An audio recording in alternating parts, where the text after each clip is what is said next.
এই মুহূর্তে সবথেকে বড় খবর, অবশেষে বড়সড় পদক্ষেপ নিল জাতীয় নির্বাচন কমিশন। আপনারা সকলেই জানেন ভাঙড় এবং সন্দেশখালীতে বর্তমানে উত্তপ্ত পরিস্থিতি। সেখানে ভীষণ অশান্তির খবর সামনে আসছে। সেখানে পুলিশের বিরুদ্ধে একাধিক অভিযোগ উঠেছে। সন্দেশখালীতে গ্রামের সাধারণ মানুষদেরকে ভয় দেখানো, এছাড়াও গ্রামের বিজেপি কর্মীকে গ্রেপ্তারের পর সেখানে আরও বেশি উত্তপ্ত হয়ে উঠেছে। আর সকাল থেকেই ভাঙড়ের বিভিন্ন জায়গা উত্তপ্ত হয়ে উঠেছিল। এছাড়াও কলকাতার বিভিন্ন প্রান্তে ছাপ্পা ভোটের দেদার অভিযোগ উঠেছে তৃণমূলের বিরুদ্ধে।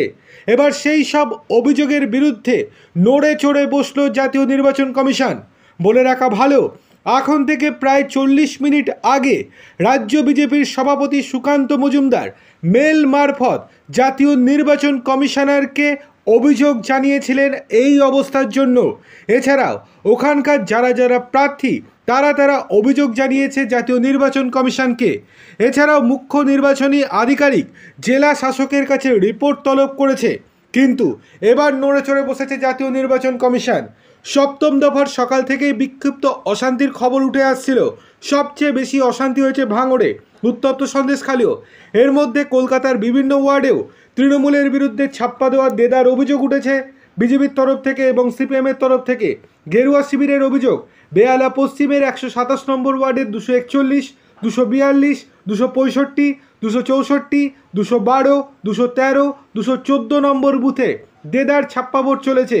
ছাপ্পা মারা হয়েছে খিদিরপুর এবং গার্ডেন রিচের একাধিক বুথও।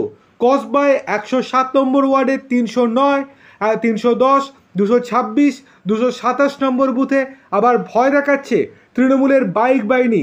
এর মধ্যেই ছাপ্পা নিয়ে কমিশনে অভিযোগ জানিয়েছিল বিজেপি। শেষ পর্যন্ত এবার জাতীয় নির্বাচন কমিশনের তরফ থেকে মেল মারফত জেলার ডিএমকে অর্থাৎ জেলা শাসককে এবং মুখ্য নির্বাচনী আধিকারিককে সমস্ত রিপোর্ট তলব করা হয়েছে এবং মুখ্য নির্বাচনী আধিকারিককে স্পষ্ট নির্দেশ দেওয়া হয়েছে যারা যুক্ত এই সকল ঘটনার ক্ষেত্রে এবং সন্দেশখালীর ঘটনাকে খুবই সেন্সিটিভ ওয়েতে দেখার নির্দেশ দেওয়া হয়েছে মুখ্য নির্বাচনী আধিকারিককে। এবং সেক্ষেত্রে পূর্ণাঙ্গ রিপোর্ট জাতীয় নির্বাচন কমিশনারকে পাঠাতে বলা হয়েছে আগামী 24 ঘন্টার মধ্যে। দেখার বিষয় এই যে এবার কি পদক্ষেপ নেয় মুখ্য নির্বাচনী আধিকারিক। মুখ্য নির্বাচনী আধিকারিকের রিপোর্টের ওপরই ভিত্তি করবে যে ভবিষ্যতে অর্থাৎ আগামী 24 ঘন্টার মধ্যে সন্দেশখালীতে যারা দোষী এবং ভাঙড়ে যারা দোষী তারা শাস্তি পাবে কি পাবে না।